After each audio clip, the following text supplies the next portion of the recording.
You're technically going to be forced under the law to have some kind of regulation as far as you putting a nail on a horse's foot. Well, that's one of those things I push with farriers all the time. Further and ed, further and ed, further and ed.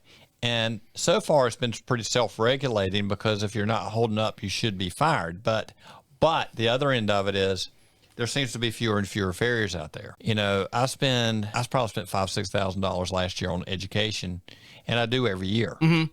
And I've been doing it for a lot more years than you've known me. Yes.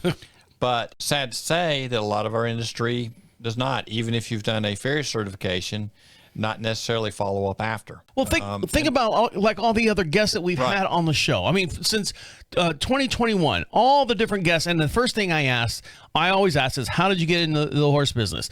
They're 9 times out of 9, they always say, I was on Daddy's farm, and he shoed our horses on the farm.